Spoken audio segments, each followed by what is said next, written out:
47e chapitre. Uddhava transmet le message de Krishna aux Gopis.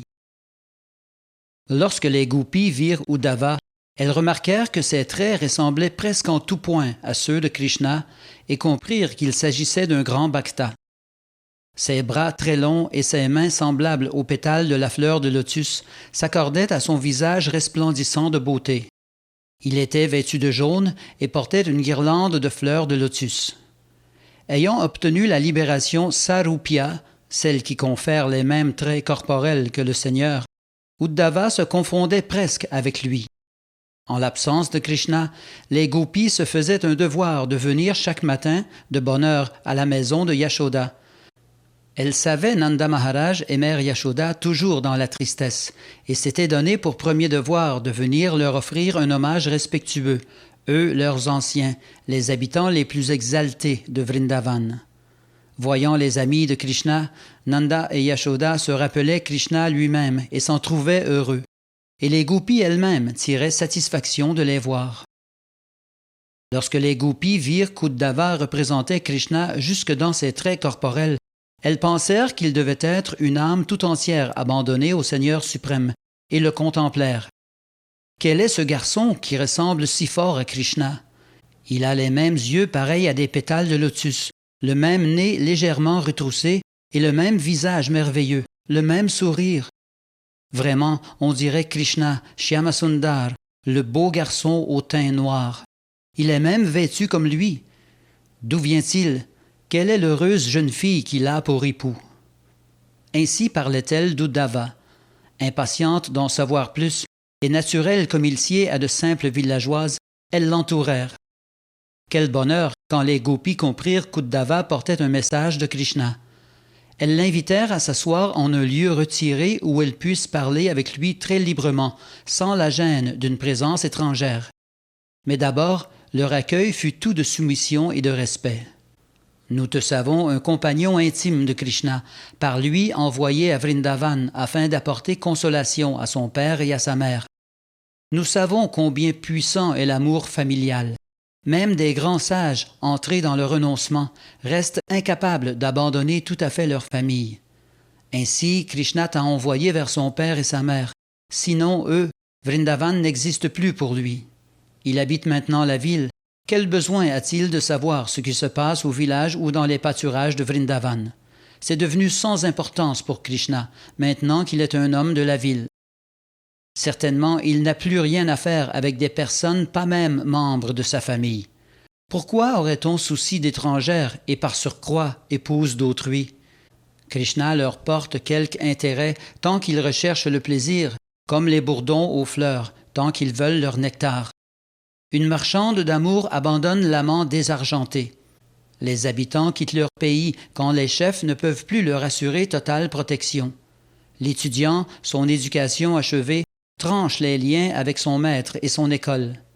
Celui qui vénère un homme riche pour lui soutirer quelques bienfaits le délaisse sitôt ses désirs comblés. Passée la saison des fruits, les oiseaux n'éprouvent plus d'intérêt particulier pour les arbres fruitiers. Et quand, à la table d'un riche, l'invité a fini son repas, il quitte son hôte. Après un feu, quand manque la verdure, les cerfs et autres bêtes quittent la forêt. De même, l'homme qui a tiré plaisir de son ami la rejette. À travers tant d'exemples, les Gopis accusaient indirectement Krishna. Uddhava voyait les Gopis de Vrindavan tout entières absorbées dans la pensée de Krishna et de ses divertissements d'enfance. Ainsi, en parlant de Krishna à Uddhava, elles avaient complètement oublié les devoirs du ménage. Et, l'intérêt croissant, elles oublièrent même leur propre personne.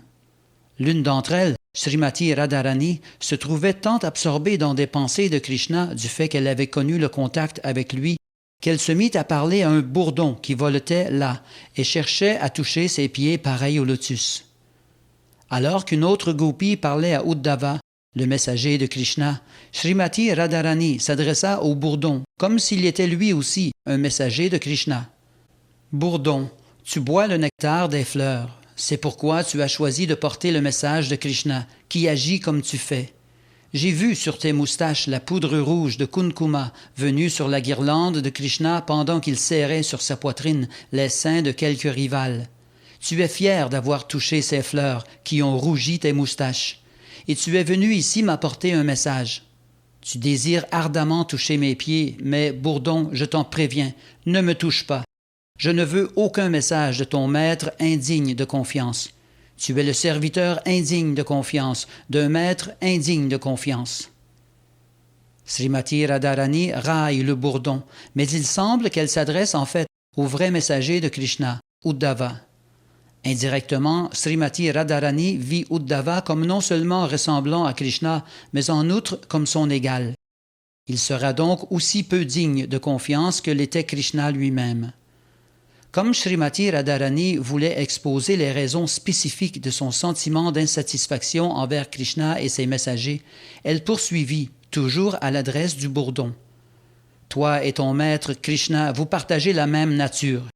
Tu te poses sur une fleur, tu en suces le miel, puis t'envoles aussitôt pour une autre. Ainsi fait ton maître, Krishna. Il nous donna de goûter ses lèvres, puis s'en alla, sans plus de formalité. Je sais que la déesse de la fortune, Lakshmi, qui habite le cœur d'un lotus, est toujours engagée au service de Krishna. Mais je ne comprends pas ce qui en Krishna la captive. Comment, n'ignorant pas sa véritable nature, peut-elle lui rester attachée? Pour nous sommes plus intelligentes. Plus jamais ni Krishna ni ses messagers ne pourront nous tromper. Selon des opinions autorisées, Lakshmi, la déesse de la fortune, est une émanation secondaire de Srimati Radharani. Tout comme de Krishna émane d'innombrables Vishnu Murti, sa puissance de plaisir, Radharani, possède d'innombrables émanations, les déesses de la fortune. C'est pourquoi l'ardent désir de Lakshmiji, la déesse de la fortune, est de se voir élevée au niveau des gopis. Srimati Radharani poursuivit. « Sot Bourdon, tu veux me plaire et gagner quelques récompenses en chantant les gloires de Krishna, mais c'est là un vain travail. Aujourd'hui, nous n'avons plus rien. Nous vivons hors de nos foyers, de nos familles. Nous connaissons à merveille Krishna, et certes mieux que tu ne fais. Aussi, quoi que tu puisses inventer à son sujet, ce sera pour nous une vieille histoire. Krishna habite désormais la ville, où il est plus connu comme l'ami d'Arjuna. De nombreuses amantes lui viennent et jouissent sans doute du bonheur de sa compagnie. Lorsque Krishna a calmé le feu de leurs seins brûlants de désir, elles sont heureuses. Va glorifier Krishna devant elles, peut-être auront-elles plaisir à te récompenser. Tu veux m'apaiser par un geste de flatterie et tu places ta tête sous mes pieds. Mais je connais le tour. Je sais que tu es le messager d'un grand fourbe. Laisse-moi donc, je t'en prie. Certes, tu sembles un négociateur habile, mais sache que je n'ai plus de confiance à te donner, pas plus qu'à ton maître, Krishna.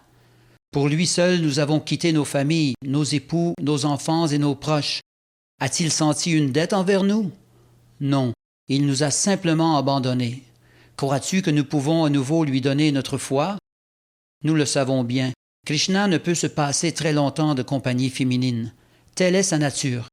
À Mathura, il trouve sans doute quelques difficultés, car il n'est plus dans un village avec d'innocentes gopis.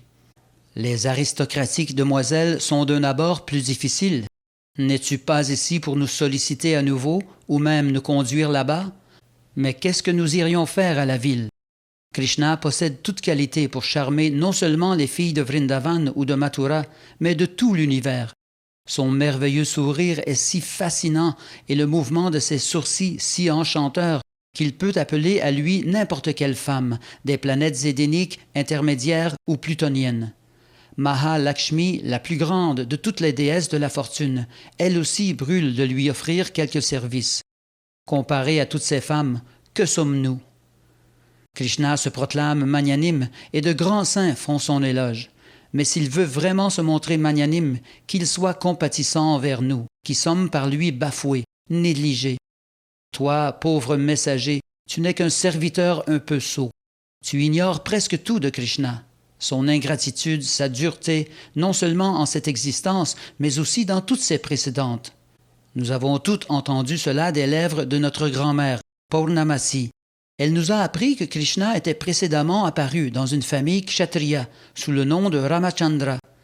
Sous cette forme, il dut affronter Vali, hostile à son ami, mais au lieu de le tuer en kshatriya, il le fit à la manière d'un chasseur.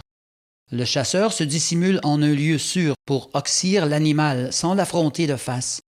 En tant que kshatriya, Sri Ramachandra aurait dû combattre Vali à visage découvert, mais incité par son ami, il se cacha derrière un arbre pour lui tendre un piège mortel. Ainsi dévia-t-il des principes religieux du kshatriya. Autre chose, il resta fasciné par la beauté de Sita, au point de mutiler Surpanaka, la sœur de Ravana, en lui coupant le nez et les oreilles. Elle lui avait proposé son amour, et en kshatriya, il aurait dû la satisfaire. Mais si puissant était son égoïsme qu'incapable d'oublier Sita Devi, il changea Surpanaka en femme d'une horrible laideur. Avant son apparition en kshatriya, Krishna est apparu aussi sous la forme d'un jeune brahmana du nom de Vamanadev. Il implora dans cette condition la charité de Bali Maharaj. Ce souverain était si magnanime qu'il lui offrit toutes ses possessions. Et Krishna, Vamanadev, toute ingratitude, l'arrête comme un corbeau, puis le jette dans le royaume de Patala. Oui, nous la connaissons, l'ingratitude de Krishna. Mais voilà notre souffrance. Malgré sa cruauté, son cœur de fer, nous ne pouvons l'oublier. Non seulement nous ne pouvons nous priver de parler de lui, mais encore les grands sages et les saints eux-mêmes s'entretiennent sans fin de sa personne.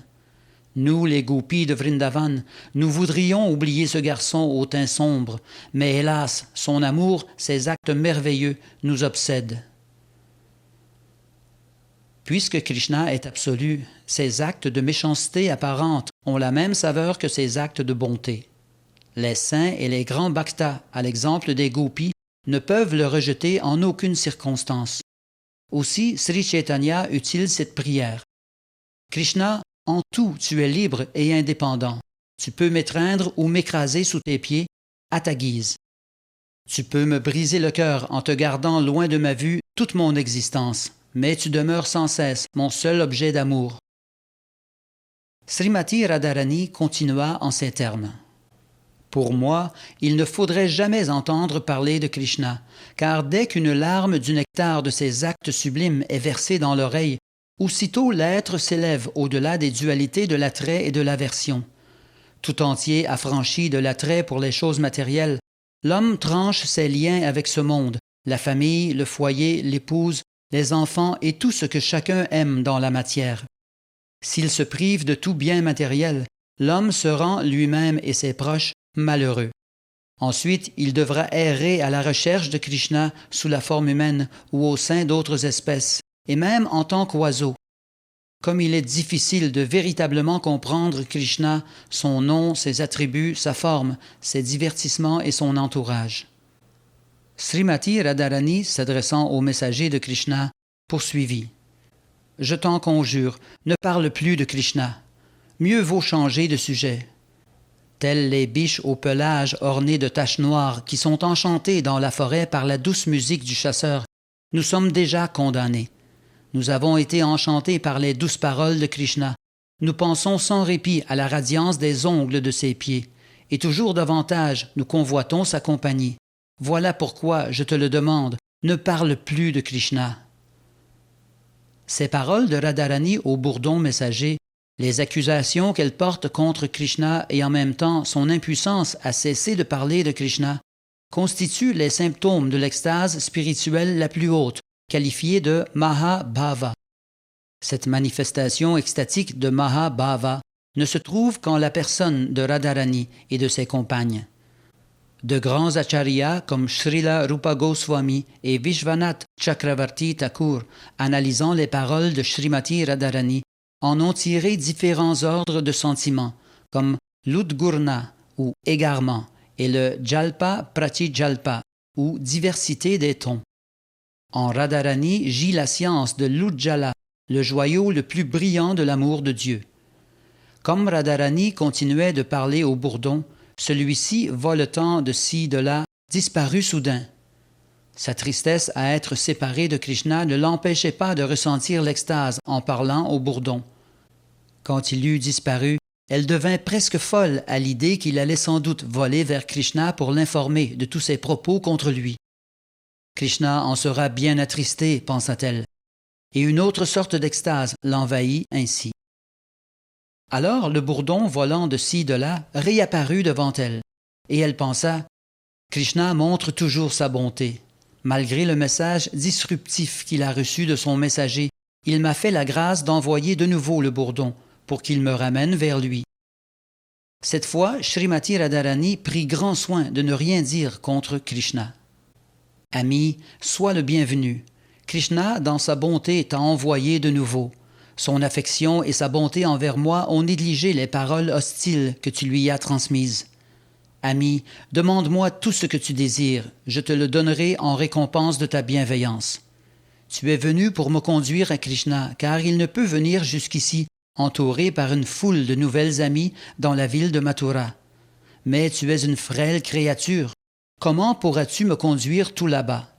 Comment pourras-tu me faire rencontrer Krishna, qui prend son repos à Mathura en la compagnie de la déesse de la fortune, qui l'étreint contre sa poitrine? Mais n'importe, n'ayons nul souci du voyage qui doit nous mener à Krishna. Parle-moi plutôt de lui, dis-moi comment il se porte à Mathura. Se souvient-il encore de son père adoptif, Nanda Maharaj, de sa mère affectueuse, Yashoda, de ses amis les pâtres et de nous, pauvres gopis? Sûrement, quelquefois, il chante en mémoire de nous. Nous l'avons servi comme d'humbles servantes, sans ne jamais recevoir aucun salaire. Reviendra-t-il jamais? Nous enlacera-t-il à nouveau? De ses membres émane toujours l'arôme de l'aguru. Je t'en prie, porte ces interrogations à Krishna. Uddhava, qui se tenait non loin, entendit Radharani parler ainsi, comme si elle était devenue folle de Krishna. Il fut émerveillé de voir les gopis toujours pleines des pensées de Krishna et baignant dans la plus haute extase du Mahabhava. Il apportait un message écrit de Krishna et désira le transmettre aux gopis pour les apaiser. « Chers gopis, dit-il, vous avez conduit à son terme la mission de l'existence humaine. Merveilleuses dévotes de Dieu, la personne suprême, vous êtes toutes dignes d'une adoration universelle. Les trois mondes vous doivent culte et respect pour avoir absorbé sans fin merveilleusement votre mental dans la pensée de Vasudeva, Krishna. Il est le but des actes vertueux et des rites, comme faire la charité, observer strictement les vœux d'austérité, pratiquer des ascèses sévères et allumer le feu du sacrifice. Krishna est le but visé par le chant des mantras, l'étude des Védas, la maîtrise des sens et la concentration méditative du mental, qui représentent quelques-uns de nombreux processus de réalisation spirituelle et d'accès à la perfection de l'existence. En vérité, ils n'ont pour but que de réaliser Krishna. Ils nous apprennent à vouer notre être au service d'amour sublime du Seigneur suprême. Et tel est aussi l'enseignement dernier de la Bhagavad Gita. Bien que ce texte sacré décrive différentes voies de réalisation spirituelle, l'enseignement ultime de Krishna est qu'on rejette tout ce qui n'est pas le simple abandon à sa personne. Les autres voies visent à nous faire atteindre ce chemin ultime, l'abandon aux pieds pareil au lotus de Krishna. La Bhagavad Gita nous dit encore que cet abandon au Seigneur sera parfaitement accompli par l'homme sincère qui s'est plié au cours de nombreuses existences dans la sagesse et l'austérité, aux différents processus de réalisation spirituelle. La perfection de l'austérité se trouvait entière dans l'existence des gopis, et Uddhava se sentit pleinement satisfait de voir le niveau spirituel qu'elles avaient atteint. Il dit encore « Chers gopis, infiniment difficile à atteindre est l'état du mental que vous avez développé en rapport avec Krishna. Difficile même pour les grands sages et les saints. Vous êtes parvenus à la perfection la plus haute de l'existence. Ce vous est une immense bénédiction d'avoir fixé votre mental sur Krishna et d'avoir tout rejeté sauf lui, d'avoir abandonné pour son amour votre famille, votre foyer, vos proches, vos époux et vos enfants. Car à présent que votre mental s'absorbe tout entier en l'âme suprême, en Krishna, l'amour universel s'est tout naturellement épanoui en vous. Je me tiens pour très fortuné d'avoir obtenu de vous la grâce de vous voir établi à ce haut niveau. Mais Uddhava avait annoncé un message de Krishna, lequel intéressait les gopis bien davantage que d'entendre glorifier leur haute position. Elles n'aimaient pas beaucoup cela et manifestèrent leur impatience de connaître le message. Uddhava leur répondit « Chers gopis, j'ai été tout spécialement chargé de vous transmettre ce message, à vous, si grande et noble Bhakta. Si Krishna m'a choisi pour cette mission, c'est que je suis son serviteur le plus intime. » Uddhava lut lui-même aux gopis le message de Krishna. Il avait été rédigé sur un ton grave, afin que non seulement les gopis, mais aussi les philosophes empiriques puissent comprendre comment le pur amour de Dieu est intrinsèquement lié à ses différentes énergies. Les écrits védiques nous apprennent que le Seigneur suprême possède des énergies multiples. Parasya Shaktir Vividhaiva Shruyate. D'autre part, les gopis étaient si intimement liés à la personne de Krishna qu'en rédigeant pour elle le message, ils se trouvaient, par la force de son émotion, incapables d'écrire de façon très nette. Uddhava, disciple de Brihaspati, possédait une intelligence très aiguë. Au lieu de leur donner en main propre le texte du message, il jugea plus sage de le lire lui-même et de l'expliquer aux gopis. « Telles sont les paroles du Seigneur suprême, dit-il. Ô gopis aimés, chers amis, je veux que vous sachiez cela. Jamais, en aucun lieu, en aucune circonstance, nous ne pouvons être séparés, car je suis partout présent. » La Bhagavad Gita, au chapitre 7 et 9, explicite l'omniprésence de Krishna qui se déploie à travers son aspect impersonnel. Toute chose repose en lui, mais sa personne n'est pas présente en toute chose.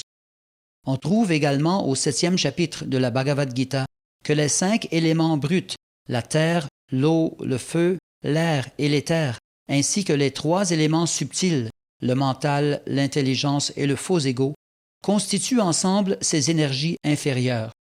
Mais il existe une autre énergie supérieure que l'on nomme l'être vivant. Les êtres vivants sont eux aussi des fragments de Krishna, qui est donc la source des énergies et matérielles et spirituelles. Il est aussi intimement lié à toute chose en tant que la cause et l'effet. Non seulement les gopis, mais tous les êtres sont à jamais, en toutes circonstances, liés de façon inséparable à Krishna. La différence est que les gopis, dans leur relation avec Krishna, coopèrent parfaitement, dans tous les détails, avec le Seigneur, tandis que les êtres vivants ensorcelés par Maya sont oublieux de sa personne et se croient indépendants, sans lien avec lui. L'amour de Krishna, ou la conscience de Krishna, constitue donc le sommet du savoir, où chaque chose est perçue dans toute sa vérité. Jamais notre mental ne peut être vide. Il est sans cesse occupé par quelques pensées dont l'objet ne peut exister hors des 8 éléments qui constituent l'énergie de Krishna. Celui qui connaît cette nature de la pensée est véritablement un sage et il s'abandonne à Krishna. Les gopis représentent l'exemple parfait d'êtres ayant atteint cette perfection du savoir. Elles ne se livrent pas à la spéculation intellectuelle, leur mental demeure toujours en Krishna. Le mental n'est rien d'autre que l'énergie de Krishna, et en vérité, quiconque a le privilège de penser, sentir, agir et vouloir ne peut être séparé de Krishna.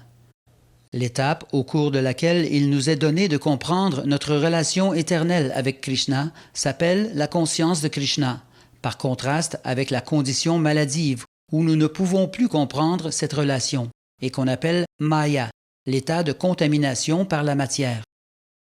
Les gopis se situant au niveau du savoir absolu, leur mental se trouve toujours rempli par la conscience de Krishna. On ne peut, par exemple, séparer le feu et l'air. De même, nulle séparation n'existe entre Krishna et les êtres vivants. Lorsque ces derniers oublient Krishna, ils perdent les conditions de leur vraie vie. Les gopis, au contraire, parce qu'elles pensent toujours à Krishna, se situent au niveau de la perfection absolue du savoir. Les philosophes empiriques soutiennent parfois que la voie de la dévotion s'adresse aux êtres défavorisés sur le plan de l'intelligence.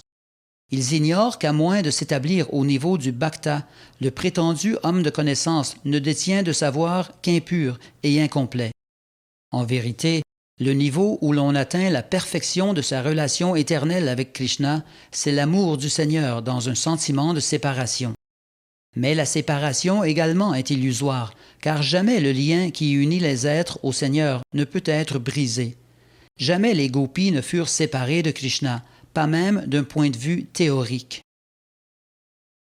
La manifestation cosmique, elle aussi, ne connaît point d'existence en dehors de Krishna, ce que corrobore la Bhagavad Gita.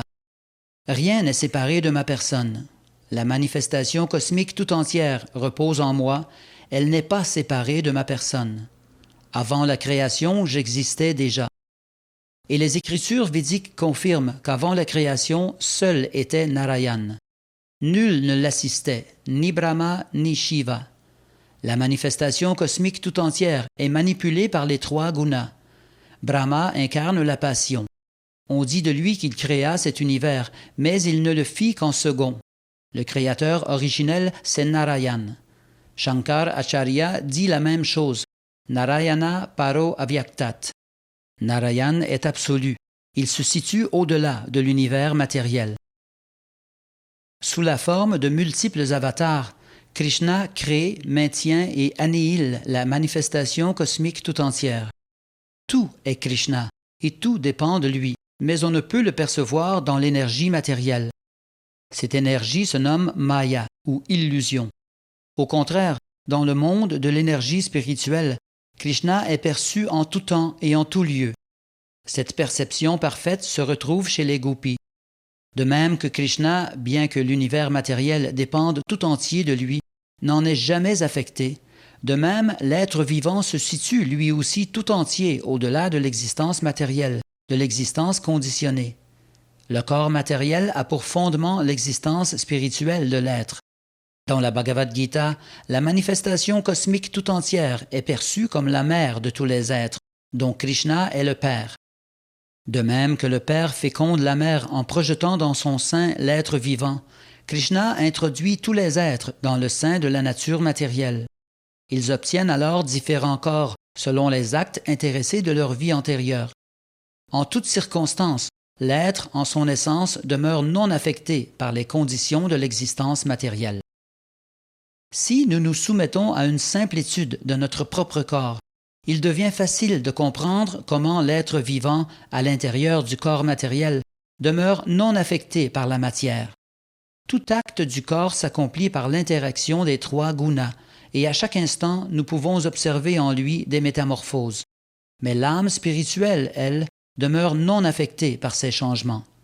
Nul n'a en soi-même le pouvoir de créer, d'annihiler ou de modifier les mouvements de la nature matérielle. L'être vivant se trouve donc prisonnier du corps matériel et conditionné selon trois états, l'éveil, le sommeil et l'inconscience totale. Dans ces trois conditions d'existence, le mental continue d'agir, mais selon des modes différents. Ainsi, l'être vivant, dans le sommeil ou le rêve, tient pour réel ce qu'à l'état d'éveil il reconnaîtrait comme chimérique. Ainsi, la notion de réalité qu'il développe tient aux conditions et aux circonstances. Ces mécanismes constituent l'objet d'étude des philosophes empiriques, ou Sankhya Yogi. Afin d'aboutir à une conclusion juste, les Sankhya Yogis se plient à de sévères austérités. Ils pratiquent la maîtrise des sens et le renoncement. Toutes ces voies différentes pour définir le but ultime de l'existence sont comparées à des fleuves. Et Krishna est l'océan. De même que fleuves et rivières coulent vers l'océan, toute tentative d'atteindre au savoir coule vers Krishna. Et c'est après de très nombreuses existences consacrées à l'effort, lorsqu'en vérité on vient à Krishna, qu'il nous est donné d'atteindre l'état parfait. Mais Krishna enseigne dans la Bhagavad Gita « Klesho adhikataras tesham » Tous cherchent à me réaliser, mais pour ceux qui ont adopté des voies que ne teinte aucune bhakti, le progrès sera fort pénible. Nul ne peut connaître Krishna qui ne vient pas à la bhakti. La Bhagavad Gita distingue trois voies, le Karma Yoga, le Jnana Yoga et le Bhakti Yoga. À ceux qui s'adonnent trop fortement aux actes intéressés, on conseille de transformer ces actes en les orientant vers la bhakti. À ceux qui préfèrent la philosophie empirique, par là même frustrés, On recommande également la bhakti. Le karma yoga diffère du karma, de même que le jnana yoga diffère du simple jnana. En dernier lieu, comme dit le Seigneur dans la Bhagavad Gita, Bhaktyamam abhijanati, ce n'est qu'à travers le service de dévotion que l'on pourra le connaître. Parce qu'elle n'avait guère souci d'aucune connaissance qui ne portât pas sur Krishna, on peut dire des gopis qu'elles avaient atteint la perfection du service dévotionnel. Et les Védas confirment que par la seule connaissance de Krishna, on acquiert du même coup le savoir universel. Ainsi se poursuivait le message de Krishna. Le savoir spirituel de l'absolu n'est plus par vous requis. Dès le premier temps de votre existence, vous me portiez votre amour. La connaissance de la vérité absolue est particulièrement nécessaire à ceux qui désirent être libérés de l'existence matérielle. Mais celui qui atteint l'amour de Krishna se trouve déjà libéré. Comme l'enseigne la Bhagavad Gita, quiconque demeure engagé dans un service de dévotion pure doit être tenu pour établi au niveau absolu, où l'être est libéré. En fait, les gopis ne connaissaient pas les douleurs de l'existence matérielle, mais souffraient d'être séparés de Krishna. C'est pourquoi le message du Seigneur se poursuivait ainsi. « Chers gopis, c'est à dessein que je me suis éloigné de vous, pour que croisse votre amour pour moi, déjà d'une excellence rare. J'ai voulu cette séparation afin que vous demeuriez en constante méditation sur ma personne. » Les gopis sont établis dans la perfection de la méditation. Les yogis séparent très souvent la méditation, vers quoi ils inclinent, de la pratique du service de dévotion offert au Seigneur. C'est par ignorance du fait que la perfection dévotionnelle est aussi la perfection du yoga. La Bhagavad Gita confirme ainsi que la méditation constante sur Krishna, telle que la pratiquent les gopis, représente la plus haute forme de yoga. Krishna connaît fort bien la nature féminine. Lorsque son bien-aimé est au loin, la femme pense à lui de façon méditative, et par là, il est présent devant elle. À travers l'attitude des gopis, Krishna désirait enseigner les êtres. Celui qui, comme les gopis, s'absorbe dans un perpétuel samadhi, atteint sans nul doute les pieds pareils au lotus de Krishna. Sri Chaitanya enseigna aux masses la méthode Vipralamba, qui consiste à offrir son service à Dieu, la personne suprême, dans un sentiment de séparation. Les 6 Goswamis continuèrent cet enseignement, dont les gopis représentent le parfait modèle. Les prières de Srinivas Acharya glorifiant les Goswamis l'expliquent clairement. Srinivas Acharya dit que les Goswamis se trouvaient toujours absorbés dans le sillage des sentiments sublimes propres aux gopis. Lorsqu'ils vivaient à Vrindavan, ils ne cessaient de chercher Krishna en criant « Où est Krishna? Où sont les gopis? Où es-tu, Srimati Radharani ?» Et jamais « Nous avons maintenant vu Radha et Krishna, notre mission est terminée. » Et de fait, pour eux, leur mission demeura toujours inachevée. Jamais ils ne rencontrèrent Radha et Krishna. Lors de la Rasa Lila, on s'en souvient, les gopis qui n'avaient pu rejoindre Krishna et entrer dans le cercle de la danse gardèrent en elles sa pensée jusqu'à quitter leur corps. S'absorber dans la conscience de Krishna à travers un sentiment de séparation se trouve être ainsi la méthode la plus rapide pour atteindre les pieds pareils au lotus de Krishna. Les paroles mêmes de Krishna ont convaincu les gopis de la puissance du sentiment de séparation. Elles faisaient l'expérience de la plus haute forme d'adoration de Krishna, entièrement au-delà des contingences matérielles. Le comprendre les soulagea et les rendit heureuses. Elles se mirent à parler de la sorte. Nous avons entendu dire que le roi Kamsa, qui toujours fut une source de trouble pour la dynastie Yadu, est mort. Voilà d'heureuses nouvelles. Notre espoir est que les membres de la dynastie Yadu trouvent un grand bonheur en la compagnie de Krishna, lui qui peut combler tous les désirs de ses dévots. Cher Uddhava, aie la bonté de nous dire si Krishna pense parfois à nous au milieu des brillantes jeunes filles de haut rang qui l'entourent à Mathura. Nous le savons bien, ce ne sont pas des villageoises. Par leur science et leur beauté, par leur regard timide, leur sourire et tout leur charme, elles doivent plaire infiniment à Krishna. Nous savons bien qu'il a toujours aimé la beauté des femmes. Or, celles-ci, on dirait, l'ont prise au piège. Cher Uddhava, auras-tu la bonté de nous faire savoir s'il se souvient parfois de nous parmi toutes ces nouvelles amies? » Une autre gopi demanda: « Se souvient-il de cette nuit sous les rayons de la lune et parmi les fleurs Kumadini où Vrindavan s'était faite incroyablement belle? Krishna dansait avec nous et l'air était plein du tintement des clochettes à nos chevilles. Nous eûmes alors des entretiens charmants. Se souvient-il de cette nuit-là? Nous ne l'avons pas oublié et nous en éprouvons un sentiment de séparation. L'absence de Krishna nous agite, elle nous brûle comme si dans nos corps habitait le feu.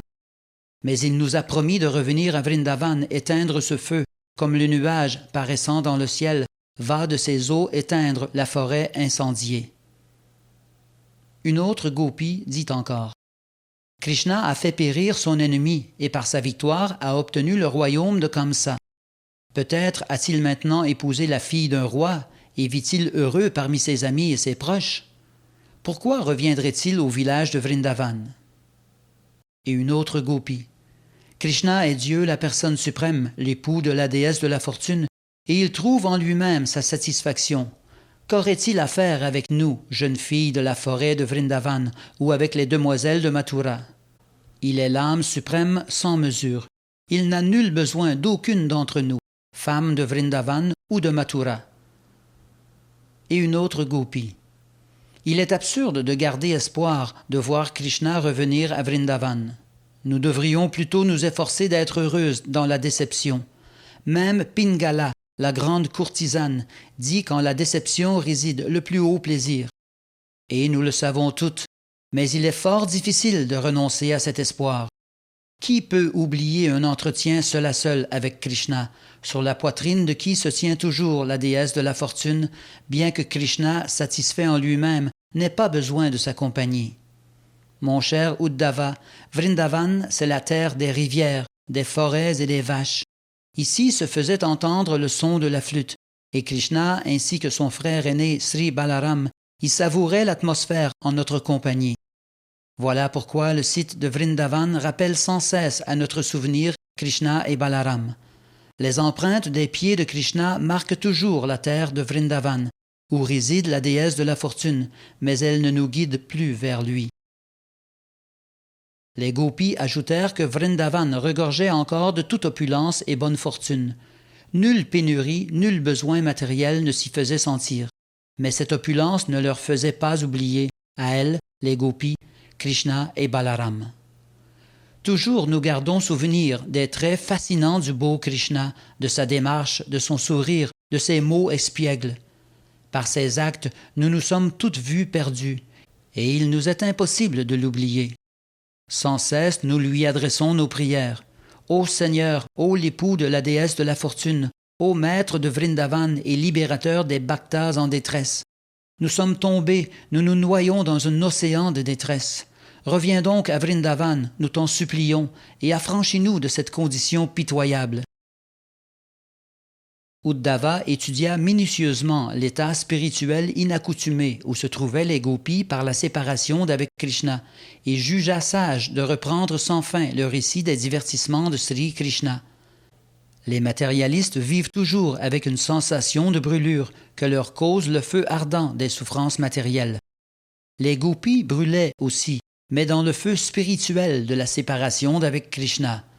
Un abîme sépare donc les deux formes de brûlure. Les gopis brûlent constamment d'obtenir la compagnie de Krishna, quand les matérialistes brûlent pour les biens et les plaisirs matériels. Vishwanath Chakravarti Thakur enseigne que Krishna sauva les jeunes pâtres du feu de forêt en l'espace d'1 seconde, pendant qu'ils avaient les yeux fermés. De même, Uddhava fit savoir aux gopis qu'elles pourraient être sauvées du feu de la séparation en méditant les yeux clos sur les actes de Krishna, qu'elles avaient pu observer depuis les premiers jours de leur vie avec lui. De l'extérieur, les gopis voyaient les divertissements de Krishna par le truchement des descriptions d'Uddhava, de l'intérieur par celui du souvenir. L'enseignement d'Uddhava permit aux gopis de comprendre que Krishna n'était point séparé d'elles. Comme depuis Vrindavan, elles pensaient à lui sans cesse, lui, depuis Mathura, ne cessait de penser à elle. Les messages et préceptes d'Uddhava sauvèrent les gopis d'une mort imminente, et ces dernières reconnurent qu'il les avait bénis en agissant à peu près comme leur précepteur et maître spirituel. En retour, les gopis lui portèrent la même adoration qu'à Krishna. Les écrits autorisés préconisent que le maître spirituel soit adoré au même titre que Dieu, la personne suprême, car il en est le très intime serviteur. Et d'autre part, les autorités reconnaissent que le maître spirituel représente la manifestation externe de Krishna. Réalisant la présence de Krishna, les gopis sentirent s'apaiser leurs sensations de brûlure spirituelle. Krishna était présent dans leur cœur par le souvenir des moments passés en sa compagnie et à l'extérieur par Uddhava, qui de ses instructions les aidait à le percevoir. Les Écritures décrivent Dieu, la personne suprême, comme Adokshaja, hors de la perception des sens matériels. Mais pour rester Adokshaja, il n'en demeure pas moins présent au cœur de chacun et en même temps partout ailleurs sous l'aspect du Brahman. Les trois aspects de la vérité absolue, Bhagavan, la personne suprême, le Paramatma, l'âme suprême localisée, et le Brahman omniprésent, peuvent être réalisés par une simple étude de l'état des gopis lors de leur rencontre avec Uddhava, tel que le décrit le Srimad Bhagavatam.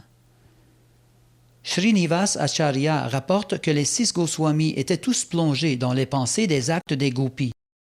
Sri Chaitanya Mahaprabhu lui aussi met en valeur la méthode des gopis pour l'adoration du Seigneur suprême, méthode qu'il proclama d'une excellence rare. Srila Shukadev Goswami, pour sa part, a déclaré que quiconque entend de bonnes sources le récit des échanges entre Krishna et les gopis et suit les enseignements des Écritures se trouvera élevé au plus haut niveau du service de dévotion et en mesure de rejeter toute convoitise pour les plaisirs matériels. Les gopis, consolés par les enseignements d'Uddhava, lui demandèrent de séjourner encore quelques jours à Vrindavan. Uddhava y consentit et resta même quelques mois. Il ne cessait d'engager les gopis à penser au message sublime de Krishna et à ses divertissements. Les gopis en tiraient le sentiment d'expérimenter la compagnie directe de Krishna. Pendant tout le séjour d'Uddhava, tous les habitants prirent plaisir à sa présence. Et à parler des actes de Krishna, les jours s'écoulaient comme des instants. L'atmosphère naturelle de Vrindavan, la présence de la rivière Yamuna, ses beaux vergers riches de fruits, la colline Govardhan, les cavernes, les fleurs épanouies, tout cela réuni donnait à Uddhava l'inspiration voulue pour narrer les divertissements de Krishna. Les habitants de Vrindavan jouirent de la compagnie d'Uddhava exactement comme ils avaient joui de celle de Krishna. Uddhava était attirée par l'attitude des gopis. Elle se trouvait tout entière attachée à Krishna et il se sentait inspiré par l'angoisse qu'elles éprouvaient pour lui. Il commença de leur offrir son hommage plein de respect et composa des chants à la gloire de leur qualité spirituelle. Parmi tous les êtres qui ont revêtu la forme humaine, les gopis ont à merveille réussi leur tâche. Leur mental s'est profondément absorbé en la pensée des pieds pareils au lotus de Krishna. Les grands sages et les saints font effort pour eux aussi s'abîmer en méditation sur les pieds pareils au lotus de Krishna, lequel est Mukunda en personne, celui qui accorde la libération. Mais pour les gopis, parce qu'elles ont avec amour accueilli en elles le Seigneur, cette méditation est toute naturelle, comme une habitude, sans qu'elles aient besoin de pratiquer un yoga quelconque. Aussi la conclusion s'impose-t-elle que l'être parvenu au mode d'être des gopis n'a aucun besoin de renaître en tant que Brahmaji ou au sein d'une famille de brahmanas, pas plus qu'il n'a besoin de recevoir l'initiation brahmanique. Par là, Sri Uddhava confirmait les affirmations de Sri Krishna dans la Bhagavad Gita. Celui qui, pourvu du juste dessein, en lui prend refuge, fût-il Shudra ou plus bas encore, celui-là atteindra le but le plus haut de l'existence. Les gopis ont universellement établi la norme de la dévotion au Seigneur. En marchant sur leurs traces, en pensant à Krishna sans cesse, on connaîtra la plus haute perfection de la vie spirituelle. Les gopis n'étaient pas nées dans des familles de haute culture, elles étaient filles de pâtres. Néanmoins, elles développèrent le plus haut amour pour Krishna. Nul besoin de prendre naissance dans une noble famille pour réussir dans la réalisation spirituelle, la réalisation de Dieu. La condition nécessaire, c'est le développement de l'amour extatique de Dieu. Pour connaître la perfection de la conscience de Krishna, nulle aptitude n'est requise sinon de se placer constamment dans le service d'amour du Seigneur. Krishna est le nectar suprême, le réservoir de tout plaisir, et adopter la conscience de Krishna agit comme du nectar. Que l'on perçoive ou non d'où ils proviennent, les effets s'en font sentir. Le principe de la conscience de Krishna se révélera finalement partout aussi actif, car à quiconque adopte la conscience de Krishna, Krishna accorde sa bénédiction. De cela, on ne saurait douter. La bénédiction suprême que connurent les gopis, bien que nés au sein de familles de pâtres, nul jamais ne l'atteignit, pas même la déesse de la fortune, et certes pas les habitants des planètes édéniques, bien que leur forme corporelle ressemble au lotus. Car Krishna en personne les prit dans son étreinte lors de la Rasa Lila. Krishna les a embrassés, son visage a touché leur visage. Quelle autre femme dans les trois mondes pourrait recevoir cette faveur? Uddhava appréciait la position exaltée des gopis. Il aurait voulu tomber à terre et placer sur sa tête la poussière de leurs pieds, mais il n'osait de peur d'un refus. Il conçut le désir que l'acte s'accomplisse à leur insu, qu'ils deviennent un simple brin d'herbe sur la terre de Vrindavan. Les gopis éprouvèrent tant d'attrait pour Krishna qu'en entendant le son de sa flûte, elles quittèrent aussitôt leur famille, leurs enfants, leur bonheur et leurs réserves féminines pour courir vers le lieu où il se tenait. Elles ne se soucièrent point de choisir la route ou la jungle. Ainsi, de façon imperceptible, elles firent don de la poussière de leurs pieds aux brins d'herbe de Vrindavan. N'osant pas leur demander pour lui-même un tel don, Uddhava voulut obtenir de renaître brin d'herbe à Vrindavan pour connaître la poussière des pieds des gopis. Uddhava admirait l'extraordinaire bonheur des gopis, qui purent s'affranchir des souillures matérielles en plaçant sur leur belle et altière poitrine les pieds pareils au lotus de Krishna, pieds qu'adore la déesse de la fortune, mais aussi les hauts dévas comme Brahma et Shiva, pieds sur lesquels méditent en leur cœur les grands yogis. Ainsi Uddhava désira-t-il prier sans cesse pour avoir l'honneur d'entrer en contact avec la poussière des pieds pareils au lotus des gopis. Partout dans les trois mondes, on célèbre le chant des gopis glorifiant les divertissements sublimes de Sri Krishna. Les jours succédant aux jours, Uddhava désira retourner auprès de Krishna et en demanda la permission à Nanda Maharaj et à Yashoda. Il eut une rencontre d'adieu avec les gopis et après leur avoir aussi demandé leur accord, il monta sur son char, prêt à partir pour Mathura. Comme Uddhava se trouvait sur le point de partir, les habitants de Vrindavan, menés par Nanda Maharaj et mère Yashoda, vinrent tous le saluer et lui offrir divers présents de valeur venant de Vrindavan. Les larmes aux yeux, par attachement intense pour Krishna, ils exprimèrent leurs sentiments. Tous voulurent qu'Uddhava les bénisse.